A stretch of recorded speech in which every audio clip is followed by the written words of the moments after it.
بسم اللہ الرحمن الرحیم۔ جی ہم سیرت کا مطالعہ کر رہے تھے مدنی دور کا، اور اس میں خاص طور پہ غزوات کا۔ تو لاسٹ ٹائم ہم نے بنو نذیر کا مطالعہ کیا تھا۔ بنو قینقاع کے بعد یہ ایک بڑا غزوہ تھا یہودیوں کے ساتھ جو ہوا، بنو نذیر۔ اس کے بعد مطلب ہم تو ہسٹوریکلی چل رہے ہیں نا کہ کیا کیا واقعات کس طرح سے ہوئی ہے، کس ترتیب سے ہوئی ہے۔ خاص طور پہ سیرت کو، آپ صلی اللہ علیہ وسلم کی بایوگرافی کو ہم تاریخی انداز میں پڑھ رہے ہیں۔ تو حرمت خمر اور قمار، شراب کی حرمت، اور اسی طرح سے جوئے کی حرمت جو ہے، یہ کہا جاتا ہے کہ بنو نذیر کے محاصرے کے دوران ہی ہوئی تھی، تقریباً 4 ہجری میں۔ تو حضرت انس رضی اللہ عنہ سے روایت ہے کہ وہ حضرت ابو عبیدہ، معاذ بن جبل، ابو طلحہ، سہیل بن بیضاء، ابو دجانہ، یہ لوگ موجود تھے تو ان کو وہ شراب پلا رہے تھے۔ تو ایک شخص نے اعلان کیا کہ جی شراب حرام ہو چکی ہے، تو انہوں نے شراب گرا دی، جو مٹکے تھے وہ توڑ دیے، بعض نے وضو کیا اور بعض نے غسل کیا، اور بعض نے خوشبو بھی لگائی، اور شراب مدینہ کی گلیوں میں پانی کی طرح بہہ رہی تھی۔ تو تدریجاً حرمت آئی اس کی، اصل بات یہ ہے۔ لیکن جب ایک دفعہ آ گئی تو پھر صحابہ نے اس کو چھوڑ دیا۔ لیکن جب حرمت اس کی آ گئی تو پھر آپ صلی اللہ علیہ وسلم کی طرف سے کافی سخت احکامات آ گئے۔ خاص طور پہ جو لعنت بھیجی گئی شراب کے حوالے سے، وہ دوسرے جرائم کے حوالے سے نہیں ملتی، اور 10 اعتبار سے لعنت کی گئی نا، کہ ایک تو یہ ہے کہ خود شراب کے اوپر اس کو ملعون مشروب قرار دیا گیا، پھر اس کا پینے والا، پلانے والا، بیچنے والا، خریدنے والا، نچوڑنے والا، نچڑوانے والا، اٹھانے والا، اٹھوانے والا، قیمت کھانے والا۔ اس کی وجہ یہ ہے کہ ام الخبائث ہے، یہ تمام برائیوں کی جڑ ہے۔ ڈرگز ایڈکشن کے بعد انسان اڈلٹری کی طرف جاتا ہے، زنا کی طرف جاتا ہے، قتل و غارت کی طرف جاتا ہے۔ تو اب وہ بندہ جس کی زندگی میں ملٹیپل جو ہے وہ سینز ہوں، گناہوں کی دلدل میں پھنسا ہو، سب سے پہلے اس کو نشے سے نکالتے ہیں، ورنہ کوئی چیز ورک نہیں کرے گی۔ کہ نشہ کیا کرتا ہے، ایک حدیث بھی ہے نا، بلکہ حضرت عمر رضی اللہ عنہ سے روایت ہے کہ آپ صلی اللہ علیہ وسلم کے زمانے میں شراب انگور سے بنتی تھی، کھجور سے، گندم سے، جو سے، شہد سے۔ لیکن یاد رکھو کہ ہر وہ چیز خمر ہے جو عقل پہ پردہ ڈال دے۔ اب مطلب یہ نہیں کہ اب ان چیزوں سے نہیں بن رہی تو وہ خمر نہیں ہے، ٹھیک ہے۔ آج کل تو وہ بلکہ یہ جو پاؤڈر کی صورت میں ہوتی ہیں وہ زیادہ بلکہ نشاور ہوتے ہیں۔ تو حرمت خمر اور قمار کے بعد ایک واقعہ ہوا اہل یمن کے اسلام قبول کرنے کا۔ حضرت علی رضی اللہ عنہ کو آپ صلی اللہ علیہ وسلم نے یمن کی طرف بھیجا تھا، تو انہوں نے اسلام قبول کر لیا۔ تو حضرت علی نے آپ کو خط لکھ کر اطلاع دی، تو اللہ کے رسول صلی اللہ علیہ وسلم اس کو سنگتی سجدے میں گر گیا۔ تو یہ بھی بنو نذیر کے بعد کا واقعہ۔ بنو نذیر کے بعد جو ایک مارکہ ہوا وہ بدر صغرا کہلاتا ہے، ٹھیک ہے۔ ایک تو بدر ہوا تھا 2 ہجری میں، پھر 3 ہجری میں احد ہوا، تو ایک اور بدر ہوا جو کہ 4 ہجری میں ہوا، اس کو بدر صغرا کہتے ہیں۔ اصل بدر کو بدر کبریٰ کہتے ہیں۔ بدر صغرا اس لیے کہتے ہیں کہ اس میں جنگ نہیں ہوئی، کیونکہ حضرت ابو سفیان جو ایمان نہیں لائے تھے تو انہوں نے مکہ واپس جاتے وقت چیلنج دیا تھا مسلمانوں کو کہ جی اگلے سال پھر بدر میں جمع ہوں گے۔ تو آپ علیہ الصلوۃ والسلام نے حضرت عمر رضی اللہ عنہ سے کہا تھا کہ آپ انہیں جواب دیں ابو سفیان کو کہ ہم ضرور آئیں گے اگلے سال، انتظار کریں گے بلکہ آپ کا۔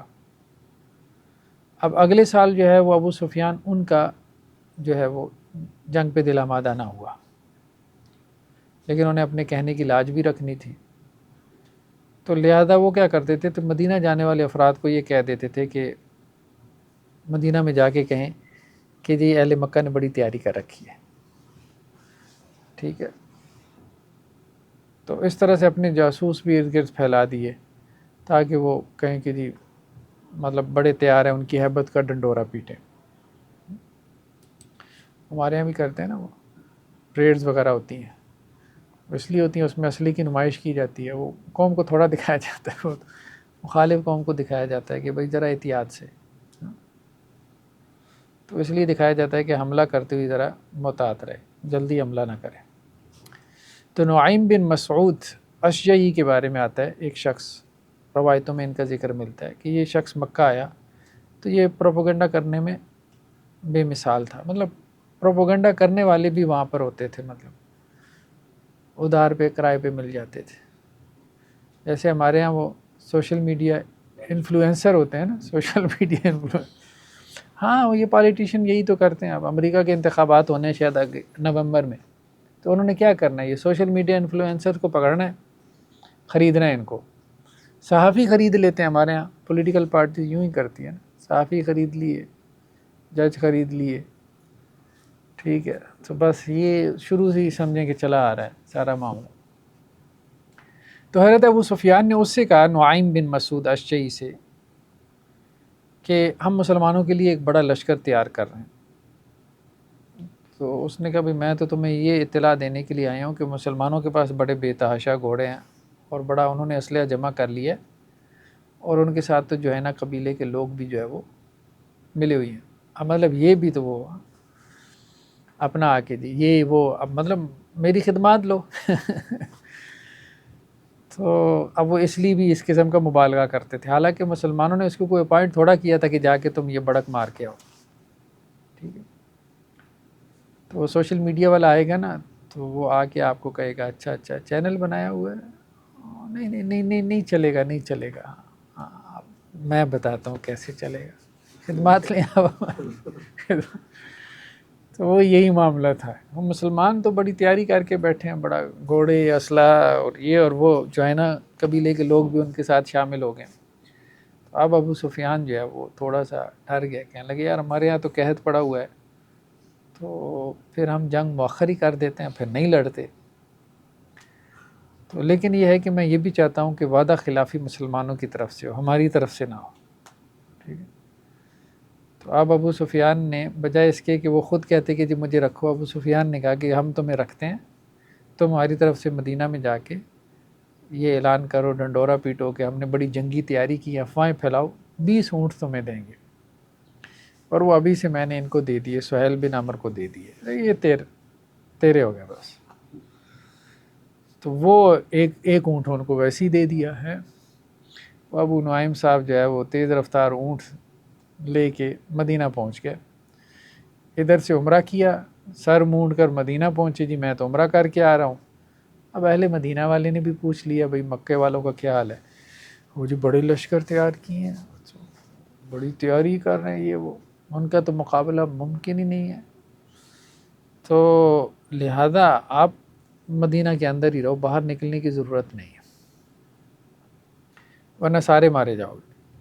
تو وہ جو بھی انہوں نے ان کو سمجھایا تھا، تو انہوں نے اس طرح سے نقشہ کھینچا کہ مدینہ کی فضا میں جو ہے وہ خوف پھیل جائے۔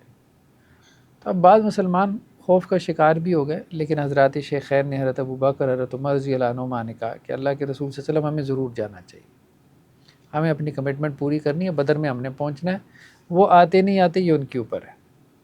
تو مدینہ کا انتظام آپ صلی اللہ علیہ وسلم نے پھر عبداللہ بن ابی جو منافقوں کا سردار تھا، اس کے بیٹے تھے عبداللہ، وہ سچے اور صالح مسلمان تھے، ان کے حوالے کیا، اور پھر شعبان 4 ہجری میں 1500 کے قریب اسلامی لشکر تھا جو کہ روانہ ہوا، جھنڈا حضرت علی رضی اللہ عنہ کے پاس تھا۔ تو یہ مدینہ سے یہ نیچے بدر ہے، مقام بدر کا جو ہے یہ نیچے کی طرف ہے۔ اچھا یہاں یہ کام نہیں کر رہا ہے، چلیں بہرحال ایرو یہ جو ہے نا، جو گرین کلر کا ایرو لگا ہوا ہے، ٹھیک۔ تو وہ جو تھے نا نیچے مکہ مکرمہ، یہ نیچے جو گرین سٹار ہے نا نیچے مکہ مکرمہ، یہاں سے اوپر یہ جو مقام ہے مر الزہران کا، بالکل قریب ہی مکہ سے، قریش کا لشکر یہاں تک آیا تھا، مر الزہران۔ تو حضرت ابو سفیان کا جو لشکر تھا وہ 2000 سپاہیوں اور 50 گھوڑوں کے ساتھ تھا۔ تو یہ مکہ سے 22 کلومیٹر کے فاصلے پر ہے، یہ جو دو ریڈ کلر کے ایرو لگے ہیں نا یہاں نیچے، تو یہاں مر الزہران کے قریب ایک چشمہ تھا، تو یہاں پہ وہ ٹھہرے تھے۔ قریش کے حالات بھی اچھے نہیں تھے، مسلمانوں نے ایک تو اکنامک بلاکیج کی ہوئی تھی، ہر قافلے کے رستے میں تو مسلمان بیٹھے ہوتے تھے، تو قحط ان کے ہاں پڑ چکا تھا، ویسے بھی بارشیں نہیں ہو رہی تھیں، تو یہاں تک آ کے ان کی ہمت جواب دے گئی، تو یہ واپسی کا سوچنے لگے، اور پھر ابو سفیان انہوں نے جو ہے وہ اعلان کیا بھئی اب واپس چلتے ہیں، تو عذر یہ بنایا کہ جی قحط سالی ہم نہیں لڑ سکتے، جنگ کے لیے جو ہے وہ یہ موضوع نہیں ہے، یہ موسم اور یہ حالات. خیر بہرحال پھر ان کی جو ہے نا وہ ان کے ہاں خود ہی اس جنگ کا نام پتہ نہیں مسلمانوں نے نام دیا یا خود سے پڑ گیا، اس کا نام پڑ گیا جیش السویق، ستو پینے والا لشکر. مطلب یہ مر و زہران پہ صرف ستو پینے آئے تھے، ستو پی کے چلے گئے. تو ایک تو پہلے بھی کسی سرایا کا نام تھا جس میں وہ ستو وغیرہ کا، ہاں اس میں بھی تھا، اس میں بھی تھا. ہاں وہ تو یہ تھا نا کہ ستو کے انہوں نے وہ توڑے پھینکے تھے.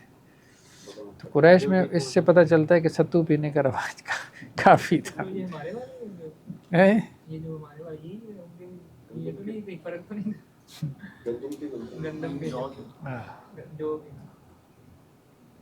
تو صحابہ نے بدر کے میدان میں، بدر کے قریب اس وقت کچھ آبادی تھی، تو چھوٹا سا شہر بھی آباد تھا. تو قافلے چونکہ گزرتے تھے تو وہ شام کی طرف جو جاتے تھے ان کے روٹ پہ پڑتا تھا. پرانی بستیاں تو اب غیر آباد ہو گئی ہیں. خیر 8 روز پھر صحابہ نے وہاں قیام کیا. ان دنوں میں وہاں پہ کوئی میلہ بھی لگتا تھا دور جاہلیت کا، تو وہ وہاں کافی زیادہ تجارت ہوئی. تو حضرت عثمان رضی اللہ عنہ کہتے ہیں کہ میں نے 1 دینار کے بدلے میں 2 دینار کمائے. قرآن نے بھی اس کا تذکرہ کیا وہ سورہ آل عمران کے اندر نا، کہ اللہ کا فضل لے کے تم واپس لوٹے، تو اس سے مراد یہی ہے. پھر ایسے میں ایک مشرک سردار بھی آیا، اس کا نام محشی بن عمرو ضمری تھا. تو ایک اور غزوہ تھا، غزوہ ودان، اس کے موقع پہ آپ صلی اللہ علیہ وسلم نے اس سے مساہلت کی تھی، لیکن اب اس کا دل یہ تھا کہ آپ سے مساہلت کو توڑے اور قریش کی طرف ہو جائے. تو آ کے اس نے آپ سے بات چیت کی، تو اللہ کے رسول صلی اللہ علیہ وسلم کو اندازہ ہو گیا اس کی بات چیت سے کہ اس کا دل اس طرف جا رہا ہے. اللہ کے رسول صلی اللہ علیہ وسلم نے کہا بھائی قریش تو آئے نہیں، تو میرے خیال میں تمہارے ساتھ کوئی 2 ہاتھ ہو جائے. کہنے لگا نہیں مطلب معاہدہ ٹھیک ہے ہمارا. اس کو بات سمجھ میں آ گئی. تو خیر بہرحال اس طرح سے لوگوں کو مطلب وہ ایک روب رکھنا پڑتا تھا. ہر کچھ عرصے کے بعد ان کے اندر ایک خواہش پیدا ہو جاتی تھی کہ کسی طرح سے نا ہم یہاں پہ کوئی نہ کوئی مارکا جو ہے وہ سر انجام دے دیں. بنو خزاعہ، یہ جو خزاعہ جو ہے، یہ خزاعہ مکہ مکرمہ کے آؤٹ سکرٹ میں موجود تھے. بنو خزاعہ یہ وہی تھے پہلے جن کے پاس مکہ کی حکومت تھی، پھر قریش نے ان سے لے لی تھی. تو یہ مکہ کے ارد گرد جا کے آباد ہو گئے تھے. تو ان کا ایک تاجر تھا، اس کا نام تھا معبد بن ابی معبد خزائی. تو یہ بھی وہاں بدر کے میلے میں شریک تھا.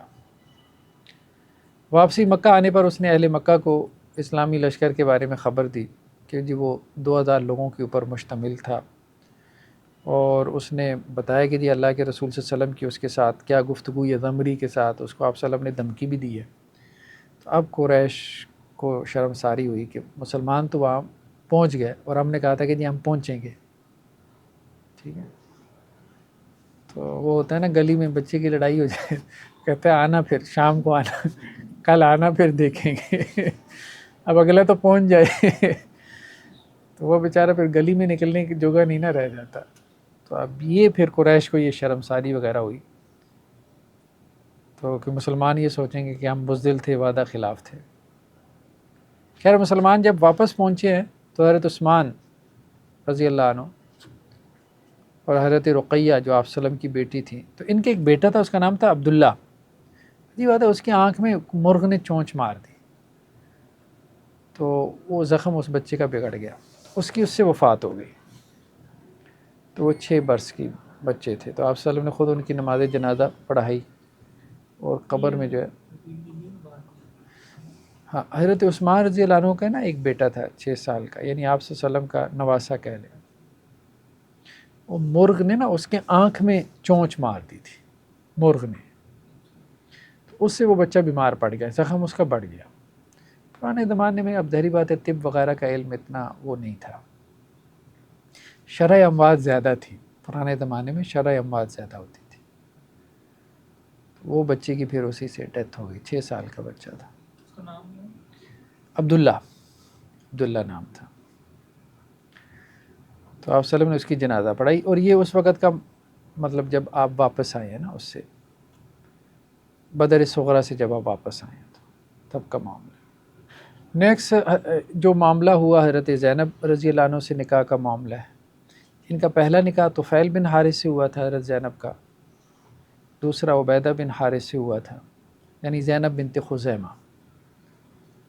ام المساکین ان کا لقب تھا، مطلب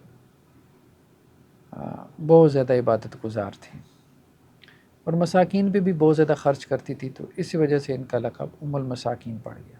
تو 4 ہجری میں، رمضان 4 ہجری میں ان کے ساتھ نکاح ہوا۔ 400 درہم، آپ صلی اللہ علیہ وسلم کا جو عموماً بیویوں کا حق مہر ہوتا تھا 400-500 درہم۔ تو آج کل چاندی کا کیا ریٹ ہے؟ بہرحال 400 درہم بھی تقریباً کوئی 105 تولے چاندی تو بن ہی جاتی ہے، ہاں 105 تولے۔ تو چاندی کا ریٹ جو ہے وہ اگر 4000 ہے تو یہ 4 لاکھ سے تو زیادہ بن جائے گا۔ درہم ویسے کرنسی میں ایکویٹ نہیں کریں گے؟ کیا کرنسی میں ایکویٹ نہیں کریں گے؟ نہیں، وہ درہم سے مراد یہ درہم نہیں ہے، وہ وزن والا ہوتا تھا نا، وزن والا، یعنی 200 درہم 52.5 تولے کے برابر ہوتے تھے، 200 درہم۔ اور 400 درہم کا مطلب یہ ہے 105 تولے چاندی۔ 105 تولے چاندی مطلب اگر 1 تولہ چاندی 4000 کی ہے تو 100 تولے چاندی تقریباً 4 لاکھ بن جائے گی۔ 4 لاکھ سے زیادہ حق مہر تھا۔ تو بنو حوازن سے ان کا تعلق تھا۔ ان کی جو ماں شریک بہن تھی حضرت میمونہ، وہ بھی آپ صلی اللہ علیہ وسلم کے نکاح میں آئیں، اخیافی بہن تھی لیکن ان کی وفات کے بعد، کیونکہ یہ آپ صلی اللہ علیہ وسلم کی زوجیت میں بہت کم عرصہ رہی، مطلب 2 ماہ، بعض لوگوں نے کہا 2 ماہ رہیں، یا بعض لوگوں نے جو ہے وہ 3 ماہ، یا بعض نے 8 ماہ کا تذکرہ کیا، مطلب کم ہی عرصہ آپ کے ساتھ رہیں۔ 30 برس کی مطلب چھوٹی عمر میں ان کی وفات ہو گئی تھی۔ آپ صلی اللہ علیہ وسلم نے خود ہی جنازہ پڑھایا، بقیع کے اندر ان کو دفن کیا گیا۔ تو حضرت زینب کے نام سے 2 تھیں نا آپ صلی اللہ علیہ وسلم کی بیویاں، زینب بنت خزیمہ اور زینب بنت جاش۔ وہ جو دوسری تھی ان کے ساتھ نکاح بعد میں ہوا۔ اس کے بعد حضرت ام سلمہ سے نکاح ہوا آپ صلی اللہ علیہ وسلم کا، یہ بنو مخزوم سے تھی۔ ان کی پہلی شادی جو ہے وہ ابو سلمہ سے ہوئی تھی، اور وہ ابو سلمہ بھی آپ کے رضائی اور پھوپھی زاد بھائی تھے، یعنی کزن بھی تھے آپ کے اور رضائی بھائی بھی تھے۔ یہ ابو جہل کا قبیلہ؟ ہاں، بنو مخزوم ابو جہل کا قبیلہ۔ تو یہ دونوں میاں بیوی جو ہے حبشہ کی طرف انہوں نے ہجرت کی تھی۔ تو 4 ہجری میں ابو سلمہ جو ہے ان کی وفات ہوئی۔ تو ام سلمہ کا کہنا یہ تھا کہ ان کا اپنے شوہر سے بہت اچھا تعلق تھا۔ تو ایک مرتبہ انہوں نے اپنے شوہر سے کہا کہ میں نے سنا ہے کہ اگر شوہر فوت ہو جائے اور بیوی شادی نہ کرے تو اللہ عز و جل دونوں کو جنت میں جمع کریں گے۔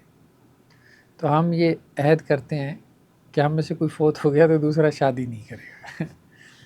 تو بہرحال مطلب بہت اچھا تعلق تھا، اس کا مطلب یہ میاں بیوی کا۔ لیکن اس پہ حضرت ابو سلمہ نے ان کو کہا تھا کہ دیکھو بات یہ ہے کہ اگر میں پہلے فوت ہو جاؤں تو میرا مشورہ یہ ہے کہ آپ عورت ہیں، آپ شادی کر لینا، آپ اکیلے زندگی نہ گزارنا ہر بار۔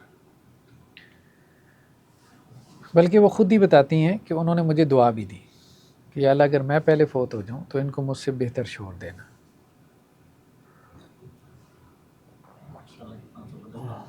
ہاں،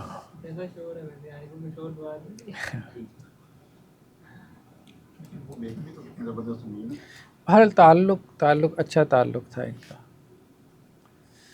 تو حضرت ابو سلمہ کی وفات پہ ام سلمہ آپ کے پاس آئیں اور انہوں نے اطلاع دی اللہ کے رسول صلی اللہ علیہ وسلم کو، کہ آپ کے ریلیٹیو بھی تھے، آپ کے کزن تھے، ظاہری بات ہے، اور ویسے رضائی بھائی بھی تھے۔ تو آپ صلی اللہ علیہ وسلم نے پھر انہیں یہ دعا کی کہ آپ یہ دعا کیا کریں کہ اللہ مجھے اور میرے شوہر کو بخش دے اور مجھے اس مصیبت میں اچھا بدلہ دے۔ تو اس پہ وہ یہ کہا کرتی تھی کہ میں یہ سوچتی تھی کہ ابو سلمہ سے اچھا بدلہ کیا ہو سکتا ہے۔ بہرحال روایتوں سے ملتا ہے کہ ان کا بہت اچھا میاں بیوی کا تعلق بہت اچھا تھا، مثالی تعلق تھا۔ تو خیر جب ان کی عدت گزری تو حضرت ابو بکر نے ان کا پیغام نکاح بھیجا، لیکن انہوں نے جواب نہیں دیا۔ پھر حضرت عمر نے بھیجا، انہوں نے جواب نہیں دیا۔ عربوں میں اس چیز کو مائنڈ نہیں کیا جاتا تھا، ہمارے یہاں اب یہ چیزیں وہ بڑی وہ محسوس ہوتی ہیں، وہاں یہ چیز بہت نارمل تھی۔ اب روایتوں میں دیکھتے ہیں یہ چیز بہت عام تھی، کلچر کا حصہ تھی ان کے یہاں۔ پھر اللہ کے رسول صلی اللہ علیہ وسلم نے پیغام نکاح بھیجا حضرت حاتب بن ابی بلتا کے ذریعے سے.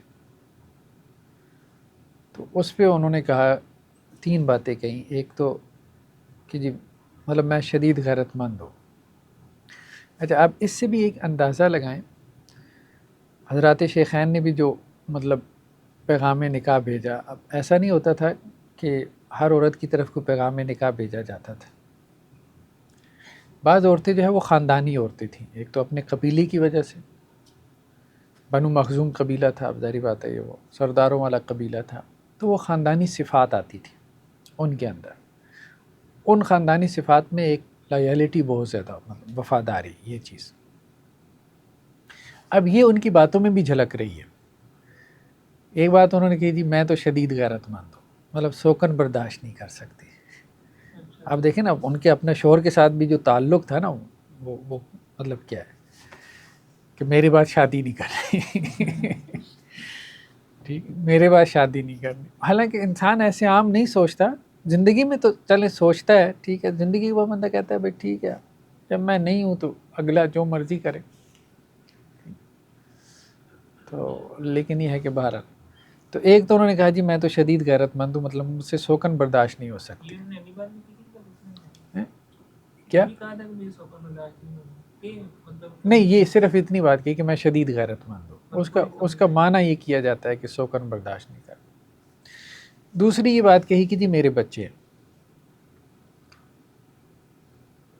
مطلب آپ کو کمپرومائز کرنا پڑے گا. وہ یہ کہنا چاہ رہی تھی میرے بچے ہیں، ٹھیک ہے، بچوں کے بغیر تو ماں جو ہے وہ نہیں رہ سکتی. تیسرا انہوں نے کہا کہ جی میرا کوئی ولی نہیں ہے، میرے لوگ کوئی بڑا نہیں ہے جو کہ کوئی فیصلہ کرے. اولاد تھی نا، اب ظاہری بات ہے کہ اولاد پتہ نہیں اب اس کو پسند کرتی ہے کہ نہیں. بڑا تو جو گھر کا ہوتا ہے نا، باپ دادا وغیرہ، وہ تو چلیں ٹھیک ہے. اولاد کے لیے تو وہ ماں ہوتی ہے نا.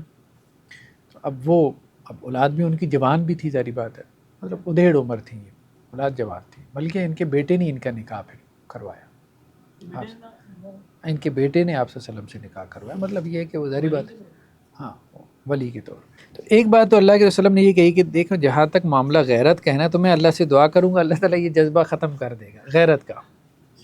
پھر آپ صلی اللہ علیہ وسلم نے دعا بھی فرمائی. تو وہ کہتی ہیں مجھے اس کے بعد نہیں محسوس ہوئی. دوسرا کہا بچوں کا جہاں تک معاملہ ہے تو اللہ کے رسول نے کہا کہ میں ان کا کفیل بن جاؤں گا، مطلب اس میں کوئی پریشانی کی ضرورت نہیں. جیسے ہمارے یہاں بعض اوقات ہوتا ہے نا کہ وہ ظاہری بات ہے ماؤں کو تو یہ ہوتا ہے کہ جی اگلا مجھے بچے سمیت ایکسیپٹ کرے. تو آپ وسلم نے یہی میسیج دیا کہ میں آپ کو بچوں سمیت ہی ایکسیپٹ کر رہا ہوں، میں ان کا کفیل ہوں. تیسری بات کے جواب میں اللہ کے رسول نے فرمایا کہ جتنے بھی آپ کے غائب اور موجود ولی ہیں نا، مطلب جو ان کے کہنے کا مقصد تھا اشارتاً، آپ نے اسی کی طرف اشارہ کیا کہ دیکھیں آپ کے جتنے بھی اولیاء ہیں نا، وہ ان میں سے کوئی ناپسند نہیں کرے گا میرے ساتھ آپ کے نکاح کو. تو پھر ان کے بیٹے نے جو ہے وہ، بلکہ بعض روایتوں میں یہ بھی آتا ہے کہ انہوں نے یہ کہا کہ میں ادھیڑ عمر ہوں. تو آپ صلی اللہ علیہ وسلم فرمایا کہ نہیں، میں بھی آپ سے عمر میں بڑا ہوں. مطلب ان کے کہنے کا مقصد یہ تھا کہ آپ کمپرومائز کریں گے. اللہ کے رسول صلی اللہ علیہ وسلم کو ان کا کہنا یہ تھا کہ آپ اس رشتے پہ میرے ساتھ کمپرومائز کریں گے. ایک ادھیڑ عمر کی خاتون ہے، اس کے بچے ہیں، بچے اس کے جوان ہیں، ٹھیک ہے، اور اس کا کوئی ولی نہیں ہے. پھر اس کے مطلب مثال کے طور پہ غیرت بھی بہت زیادہ ہے، لیکن اللہ کے رسول صلی اللہ علیہ وسلم نے ہر چیز کو جو ہے وہ مطلب احساس نہیں ہونے دیا کہ آپ کمپرومائز کر رہی ہیں.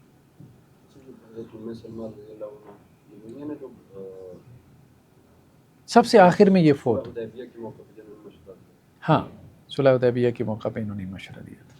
تو ان کے بیٹے عمر بن ابی سلمہ، انہوں نے اپنی والدہ کا نکاح کروایا تھا. پھر تو سب سے آخر میں یہی فوت ہوئی ازواج میں سے نا، 61 ہجری میں. یہ میرے علم میں نہیں. کچھ بچے ان کے چھوٹے بھی تھے جو روایتوں سے پتہ چلتا ہے. تو بلکہ مطلب اس سے نا آپ صلی اللہ علیہ وسلم کی معاشرت کا اندازہ ہوتا ہے. یہ بہت ضروری ہے. سیرت میں جو اس قسم کی روایتیں ہوتی ہیں نا، بیویوں کے ساتھ آپ صلی اللہ علیہ وسلم کا جو تعلق تھا، اس میں بڑی گہری نفسیات جو ہے نا، جملے تو چھوٹے چھوٹے ہوتے ہیں، اب جیسے ایک جملہ بڑا نقل ہوتا ہے، سیرت نقل کی کہ آپ وسلم نکاح کے بعد حضرت ام سلمہ سے کہا کہ دیکھو میں نے جو تمہاری فلاں بہن کو دیا ہے نا، تو وہ میں نے تمہیں بھی دینا ہے شادی کے موقع پہ، اور اس میں کوئی کمی بھی نہیں کرنی۔ عورتوں کے لیے یہ چیزیں ہوتی ہیں خوشی کی، ٹھیک ہے، لیکن اس میں تھا بھی کیا اس وقت کے حساب سے؟ تو دیکھیں وہ کیا تھا، 2 چکیاں تھیں، 2 مٹکے تھے، کھجوروں کے پتوں سے بھرا ہوا تکیہ تھا، ٹھیک ہے۔ تو کہنے کا مقصد یہ ہے کہ شوہر کو مطلب اور نہیں تو باتوں میں اپنی بیویوں کو خوش کرنا چاہیے۔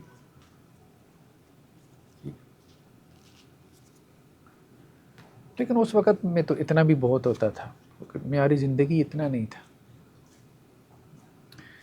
تو حضرت ام سلمہ ہی کہتی ہیں کہ ان کی چھوٹی بیٹی تھی، جب ان کا نکاح ہوا آپ وسلم سے تو وہ ابھی گود میں تھی، تو جب آپ صلی اللہ علیہ وسلم تشریف لاتے تو وہ گود میں ان کو بلا رہی ہوتی تھی۔ تو ایک مرتبہ ان کے رضائی بھائی حضرت عمار بن یاسر ان کے رضائی بھائی تھے، تو وہ آئے، تو وہ پھر اپنے ساتھ لے گئے۔ تو کہنے لگی کہ کئی دنوں کے بعد جب میرا ہاتھ اپنی بیٹی سے فارغ ہوا تو میں نے گھر میں کوئی پھر کھانا وغیرہ پکایا، کھانا وغیرہ تیار کیا، اور کھانا بھی کیا تھا، مٹکے سے جو نکالے انہیں پیس کر چربی بھی ملایا اور کھانا تیار کیا۔ چربی آئل کا کام دیتی تھی، جانوروں کی جو چربی ہوتی تھی نا وہ سنبھال کے رکھ لیتے تھے، تو وہ ہنڈیا میں ڈالتے تھے پھر، تو وہ آئل کا کام دیتی تھی، تیل کا کام، گھی کا، فرائیڈ جو، ہاں جو فرائیڈ جو ہوتے تھے۔ خیر بار 378 احادیث ان سے مروی، بقی میں ان کی بھی تدفین بقی وغیرہ میں ہوئی، 378۔ اس کے بعد حضرت زینب بنت جہش سے نکاح ہوا، یہ آپ صلی اللہ علیہ وسلم کی پھوپھی حضرت امیمہ کی جو ہے وہ بیٹی تھی۔ حضرت امیمہ کے اسلام میں اختلاف ہے، بعض سیرت نگاروں کے نزدیک آپ کی یہ پھوپھی ایمان لے آئی تھی، بعض کے نزدیک نہیں لائی تھی۔ بہرحال حضرت زینب کا نام برہ تھا، آپ صلی اللہ علیہ وسلم نے ان کا نام تبدیل کر کے نا زینب رکھا تھا۔ اچھا، اللہ کے رسول صلی اللہ علیہ وسلم کو زینب نام بہت پسند تھا، کئی لوگوں کا نام آپ نے زینب رکھا، آپ کی بڑی بیٹی کا نام بھی زینب تھا نا، تو ان بیٹی سے آپ صلی اللہ علیہ وسلم کو کافی تعلق تھا، تو ان کی وجہ سے اللہ کے رسول اکثر زینب نام رکھا کرتے تھے۔ بعد نے یہ بھی توجیہ کی ہے کہ آپ صلی اللہ علیہ وسلم کو چونکہ ان سے پیار زیادہ تھا تو اس لیے آپ نے، خیر بہرحال یہ آپ صلی اللہ علیہ وسلم سے 20 برس چھوٹی تھیں۔ تو ان کے بھائی عبداللہ بن جہش انہوں نے پہلے اسلام قبول کیا، پھر اس کے بعد جو ہے وہ بقیہ۔ ان کی جو بہن تھی حمنہ بنت جہش، وہ حضرت مصعب بن عمیر کے عقد میں تھی، اور ایک اور ان کی بہن تھی ام حبیبہ بنت جہش، وہ عبد الرحمن بن عوف کے عقد میں تھی۔ اور ساری بہنیں جو ہے وہ جیسے کہتے ہیں نا قابل تھی، ٹیلنٹڈ تھی۔ قریش کے خاندان میں ظاہری بات ہے ایک اٹھان تو تھی، قریش کی عورتوں میں اٹھان بہت تھی۔ یہ جو روایات میں ملتا ہے کہ حضرت خدیجہ جو ہے وہ خواتین میں جو ہے سب سے افضل تھی، پھر اسی طرح وہ حضرت عائشہ کے بارے میں مل جاتا ہے، تو وہ سب یہ کس اعتبار سے؟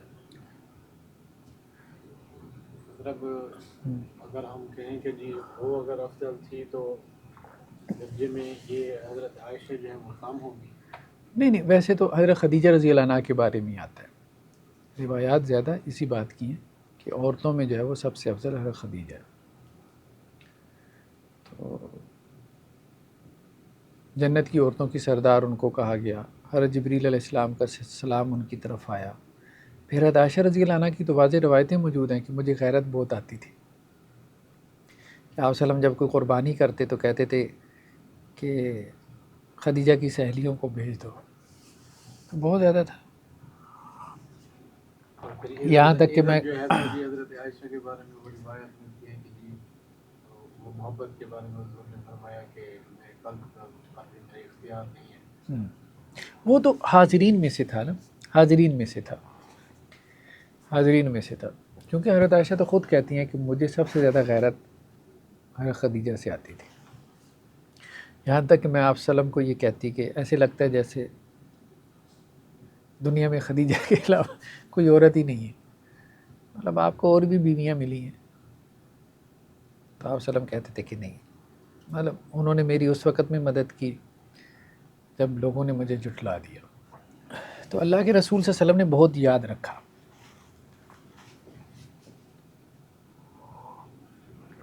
خیر حضرت زینب کا پہلا نکاح تو حضرت زید سے ہوا تھا، زید بن حارثہ سے، لیکن وہ تو طلاق ہو گئی. وہ تو آپ صلی اللہ علیہ وسلم نے خود ہی یہ نکاح کروایا تھا. مقصد تھا دور جاہلیت کی ایک رسم کو ختم کرنا، وہ مقصد حاصل ہو گیا. بہرحال اس سے بہت سارے سبق بھی حاصل ہوئے.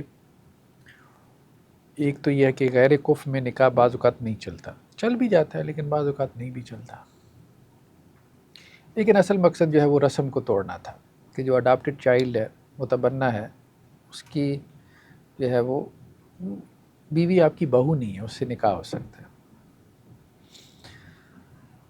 تو حضرت زینب سے جب آپ نے حضرت زید کا نکاح کیا تھا تو اس میں جو حق مہر تھا وہ اللہ کے رسول صلی اللہ علیہ وسلم نے ادا کیا حضرت زید کی طرف سے نا. وہ تقریباً 10 دینار تھا. 10 دینار 4 تولے سونا بنتا ہے تقریباً، بلکہ 60 درہم 15 تولے چاندی تھی. تو 31 کلو اناج تھا، 5 کلو کھجور تھی، کچھ اوڑھنی چادر وغیرہ اس قسم کی چیزیں تھیں.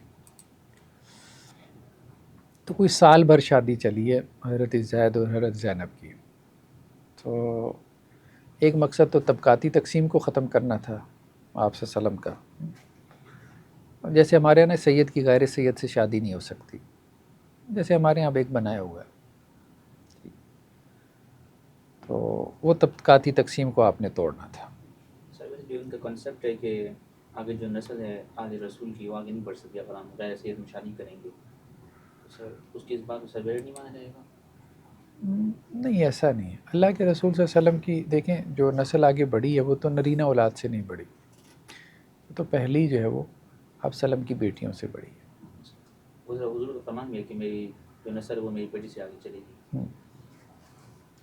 ہاں عملاً ایسا ہی ہوا ہے، بلکہ ایک ہی بیٹی سے چلی ہے، باقی بیٹیوں سے بھی نہیں چلی. اور فاطمہ کی صرف نسل آگے چلی.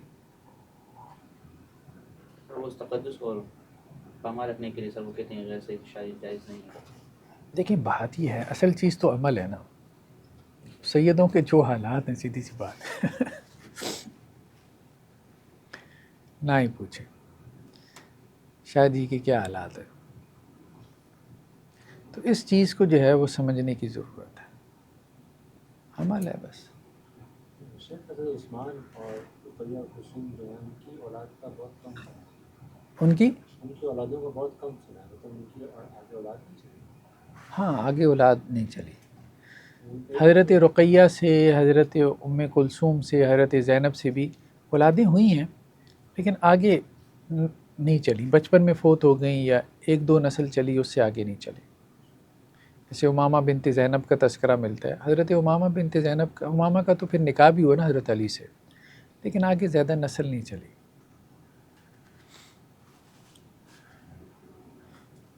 تو بعض روایتوں میں یہ بھی ہے کہ جب ان کی عدت ختم ہوئی حضرت زینب کی تو آپ صلی اللہ علیہ وسلم نے حضرت زید ہی کو بیچا تھا، کیونکہ وہ آپ کے اڈاپٹڈ چائلڈ ہی تھے اور ان کے سابقہ شوہر ہی تھے. انہی کے ذریعے سے پیغام نکاح بھیجا تھا. تو حضرت زینب کہتی ہیں کہ میں اس وقت آٹے میں خمیر ڈال رہی تھی، تو انہوں نے کہا کہ جی اللہ کے رسول صلی اللہ علیہ وسلم نے آپ کے لیے پیغام نکاح بھیجا. تو انہوں نے کہا میں استخارہ کرتی ہوں، لیکن اسی دوران میں وہی نازل ہو گئی جو اس میں آتا ہے نا کہ اللہ تعالیٰ نے آپ کا نکاح کر دیا.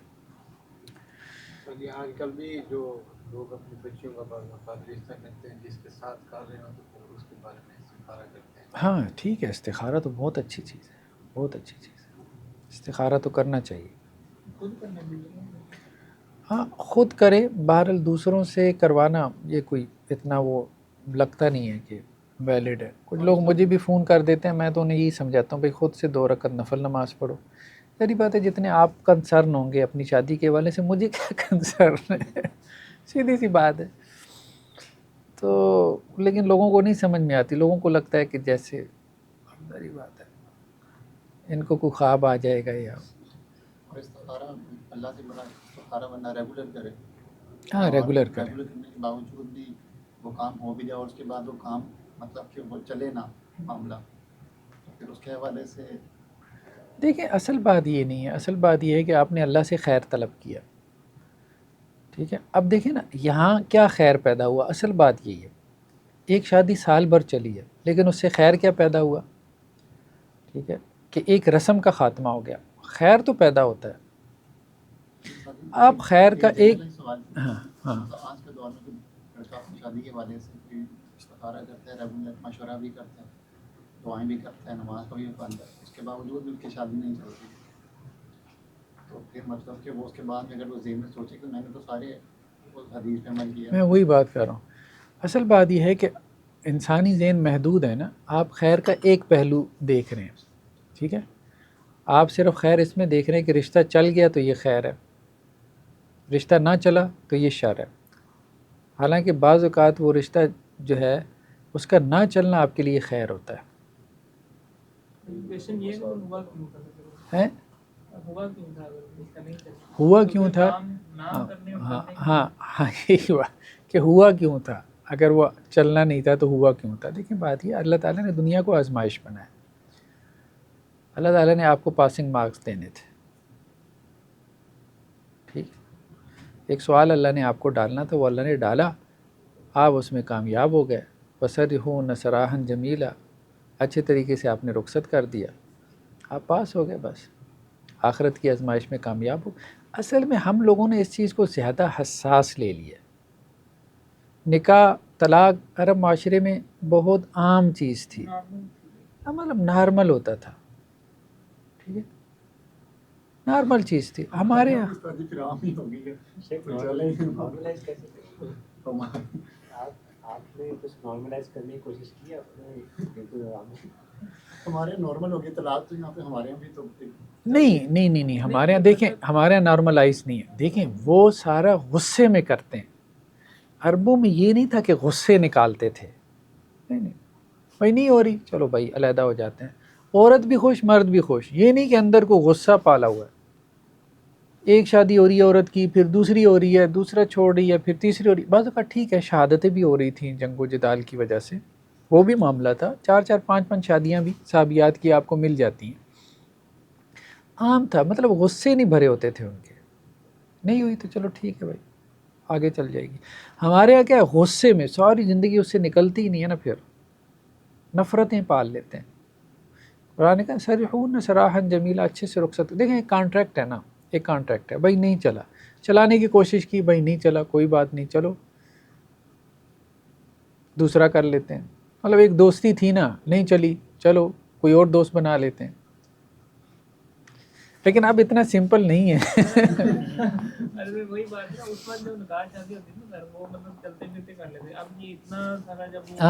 ہاں خرچہ کرتے ہیں. بات یہی ہے نا، وہ انویسٹمنٹ اتنی کر لیتے ہیں نا. ایک بندے نے 1 کروڑ روپے میں شادی کی، ہاں اب ظاہری بات وہ کیا، پھر سوچے گا کہ 1 کروڑ کہاں سے لے آؤں. یہی بات ہے، اصل مسئلہ یہی ہے. دوسرے پھر وہ بچوں والی ڈھونڈتے ہیں کہ خرچہ کم ہو، اس طرح سے بھی. اور دوسرا ہمارے ہاں نا عورت کے لیے طلاق کو ایک گالی بنا دیا گیا، یہ بھی غلط ہے. عربوں میں یہ نہیں تھا کہ یہ متعلقہ ہے بیوہ ہے، بس کنواری متعلقہ بیوہ بس شادی ہونی چاہیے، کر لیتے تھے. ہمارے ہاں نا یہ جو گریڈیشن ہو گئی ہے نا بہت زیادہ، یہ راسخ ہو گئی ہے. وہ فوکس کرتے تھے کوالٹیز کو. عورت کے اندر کوالٹیز ہیں، بیوہ ہے متعلقہ ہے کوئی نہیں، کوالٹیز ہونی چاہیے، خاندانی عورت ہو. ٹھیک، ہمارے ہاں سب سے پہلی چیز ہوتی ہے لڑکی کنواری ہونی چاہیے، یعنی سب کوالٹیز کے اوپر حاوی یہ چیز ہوتی ہے.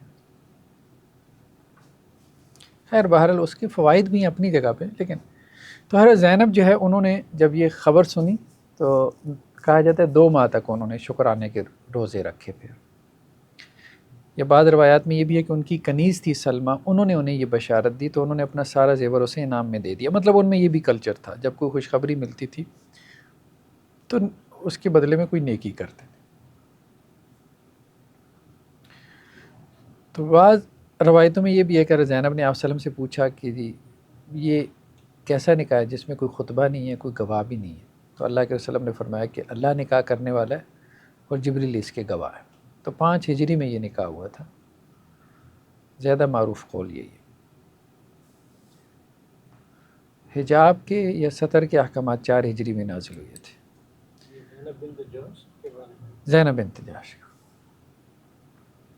تو ان کا ولیمہ کہا جاتا ہے بڑا پرتکلف تھا. اور پرتکلف ولیمہ کیا تھا؟ صحابہ کہتے ہیں اللہ کے رسول نے ہمیں بکری کا گوشت کھلایا. اب ہمارے ہاں تو یہ ایک سادہ چیز بن گئی ہے. معیار زندگی بہت بڑھ گیا نا ہمارے یہاں، بہت بڑھ گیا. اس وقت یہ چیز ورائٹی پہ ہاں بہت کم ہوتی تھی. تو کہا جاتا ہے ان کا ولیمہ ایسا تھا کسی اور زوجہ کا نہیں تھا، جس میں گوشت اور روٹی دونوں چیزیں موجود تھیں. عموماً کھجور ہوتی تھی، روٹی تو ملتی نہیں تھی. گندم صحیح بات ہے مدینہ میں نایاب تھی، قافلے وافلے آتے تھے، کوئی شام سے کوئی کسی نے گندم خریدی تو وہ یہ تھا.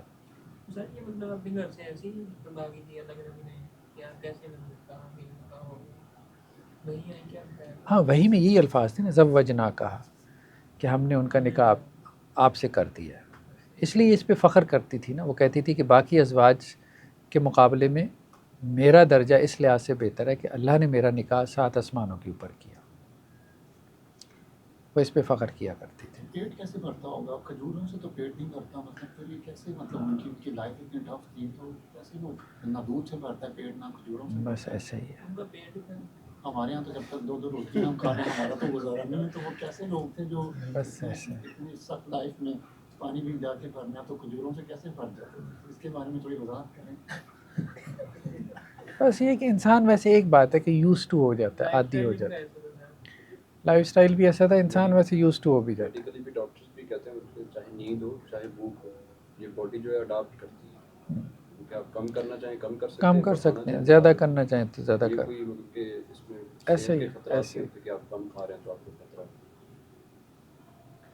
تو حضرت انس کی والدہ تھی، ان کا نام تھا سلیم.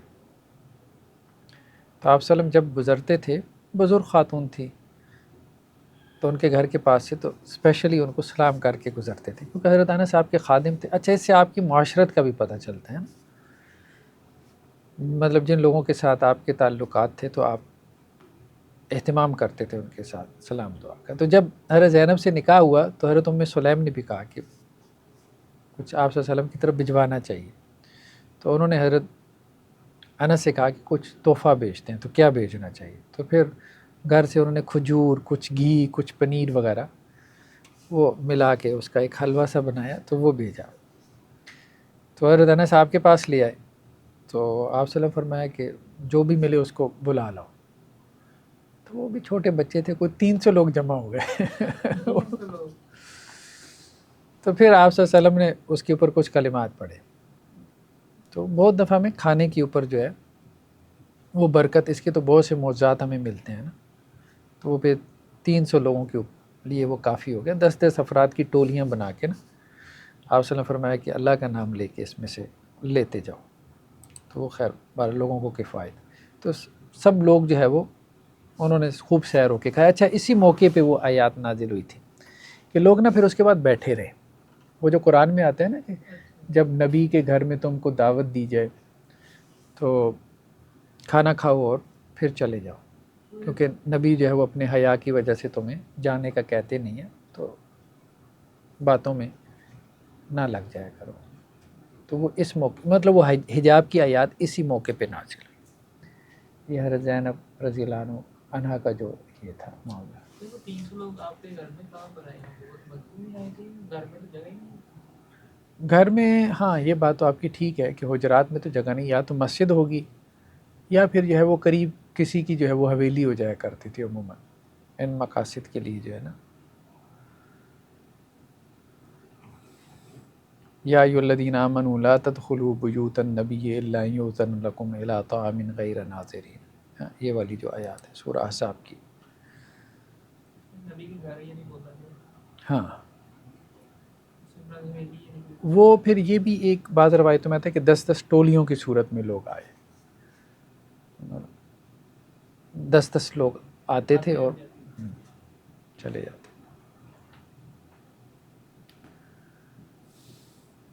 خیر بارہ.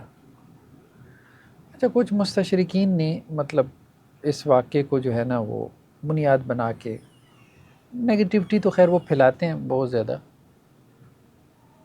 اللہ ان کو ہدایت دے، تو وہ یہ کہتے ہیں کہ یہ جو قرآن کی آیات ہیں نا کہ آپ اپنے دل میں چھپاتے تھے اور اللہ تعالیٰ اس کو ظاہر کرنے والا تھا، تو وہ یہ کہتے ہیں کہ چونکہ اللہ کے رسول صلی اللہ علیہ وسلم کو وہ بھاگئی تھیں تو اس لیے آپ صلی اللہ علیہ وسلم نے جو ہے وہ یہ چاہا کہ آپ ان سے نکاح کریں۔ خیر بہرحال ایک تو ویسی پہلی بات تو یہ ہے کہ حجاب کی آیات تو ویسی نازل نہیں ہوئی تھیں، تو پردہ تو ہوتا نہیں تھا، اللہ کے رسول صلی اللہ علیہ وسلم کی کزن تھی، تو وہ کوئی مسئلہ ایسا تھا ہی نہیں، ٹھیک ہے، دیکھنے بیکھنے کا۔ تو وہ اصل میں یہ کیس بناتے ہیں کہ جی جب حضرت زید کے ساتھ آپ نے شادی کر دی تو پھر اس کے بعد آپ کی نظر پڑی ان کے اوپر تو آپ کو وہ بھاگیں، تو اب آپ نے چاہا کہ جی وہ طلاق دیں اور میں ان سے نکاح کر لوں، مطلب وہ اپنے دماغ کے لحاظ سے اپنے دماغ کے لحاظ سے نا ایک نیگیٹیوٹی پھیلاتے ہیں، حالانکہ حجاب کے احکامات ہی نہیں تھے، اور وہ کوئی غیر خاندان سے تو تھی نہیں، آپ صلی اللہ علیہ وسلم کی فرسٹ کزن تھی، تو وہ والا معاملہ تھا ہی نہیں جو انہوں نے وہ ایک بنانے کی کوشش کی۔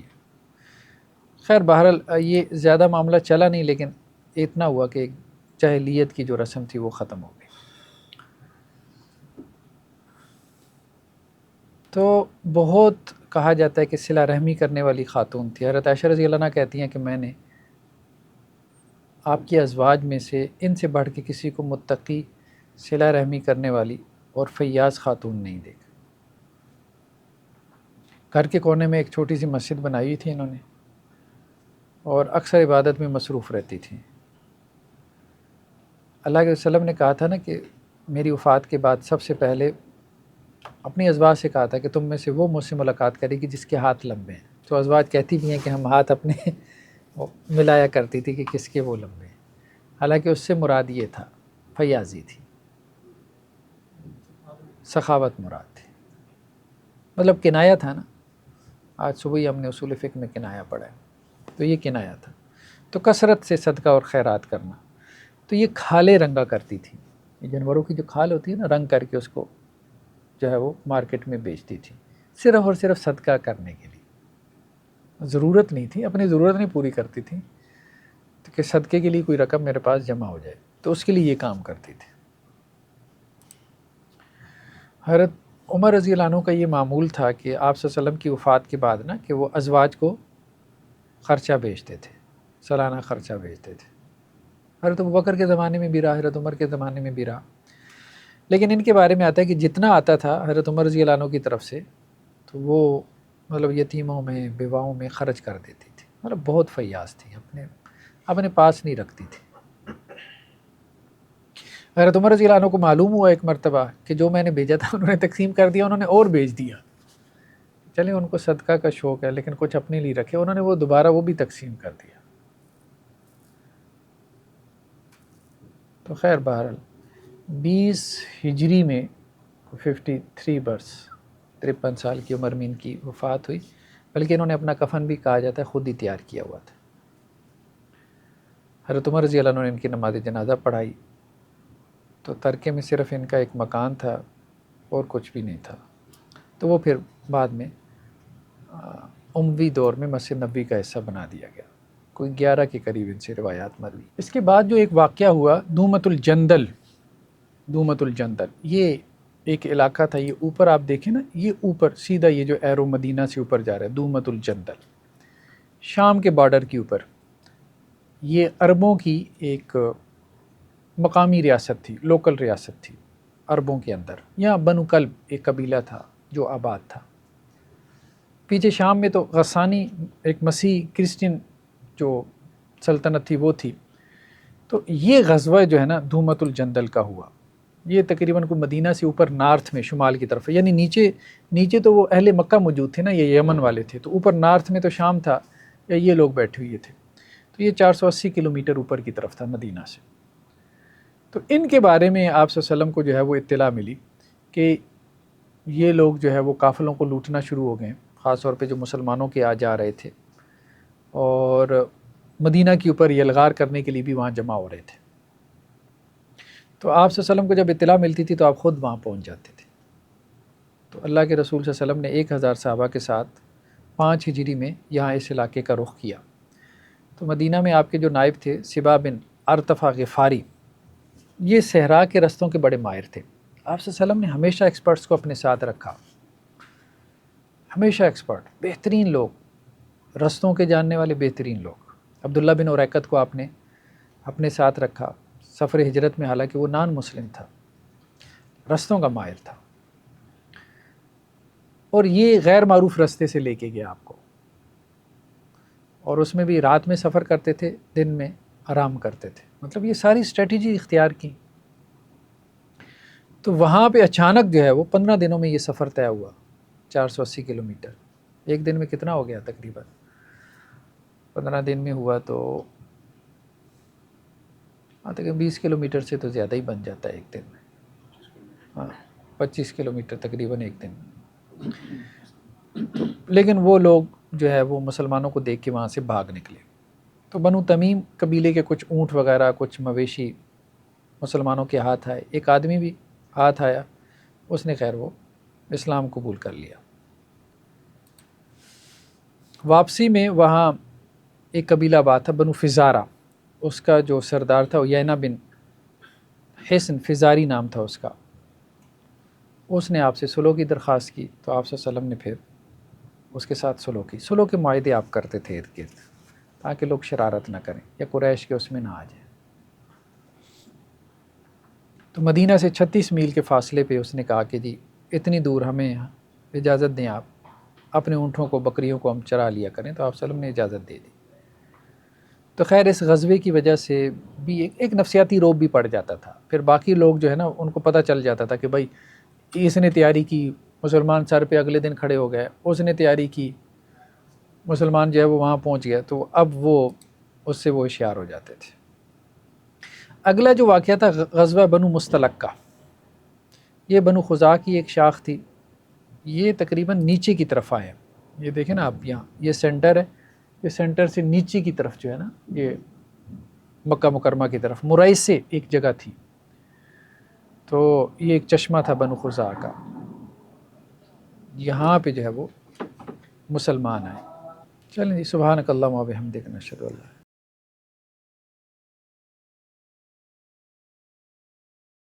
ناظرین السلام علیکم ورحمۃ اللہ وبرکاتہ. مسجد الرحمن اینڈ کمیونٹی سینٹر کے تحت ہمارے بہت سے پروجیکٹس چل رہے ہیں. اس میں ویلفیئر کے پروجیکٹ ہیں، جیسے کہ راشن پروگرام ہے، اسی طرح سے medical camps, monthly medical camps لگائے جاتے ہیں. آج کل بچوں کا challenge your self ten agers کا پروگرام چل رہا ہے. 13 سے 24/7 وہ ہمارے پاس رہتے ہیں. 7 ڈیز کی ورکشاپ ہے اسمارٹ فون اسکرین کے ایڈکشن سے نکالنے کے لیے، اور بہت سارے اس طرح کے تربیتی اصلاحی پروگرام چل رہے ہیں. حفظ کلاس چل رہی ہے. ہمارے ایس ڈی این کے پروگرامز ہیں. ہمارا ایس ڈی این اسٹوڈیو کے نام سے ویب سائٹ ہے، اس پہ کورسز ہیں. یہ سب کورسز فری میں اویلیبل ہیں. چینل کے اوپر ہمارے جو ہے ویکلی بیسس کے اوپر ہمارے کورسز اپلوڈ ہو رہے ہوتے ہیں. پوڈ کاسٹ ہیں، تربیتی اصلاحی پروگرامز ہیں. ان سب کے اوپر ہماری کوئی منتھلی 1 ملین کے قریب کاسٹ آ رہی ہے. ہمارے سارے اس ادارہ جاتی پروگرامز کی، اسٹوڈیوز کی، اسی طرح سے ہمارے دعوتی اور اصلاحی پروگرامز ہیں. ہمارے ویلفیئر کے پروجیکٹ ہیں، ہماری مسجد کا پروجیکٹ ہے، اور ہماری تربیہ ورکشاپس وغیرہ ہیں. تو اس میں ہمارے ساتھ کنٹریبیوٹ کریں. جو بھی لوگ کنٹریبیوٹ کرنا چاہتے ہیں تو ان کے لیے ہم جو ہے وہ نیچے ڈسکرپشن کے اندر اپنا اکاؤنٹ نمبر جو ہے وہ ہم شیئر کر دیں گے، یا اپنا واٹس ایپ نمبر شیئر کر دیں گے. اس پہ ہم سے کانٹیکٹ کر کے وہ ہم سے رابطہ کر سکتے ہیں. جزاکم اللہ خیر. السلام علیکم ورحمۃ اللہ وبرکاتہ.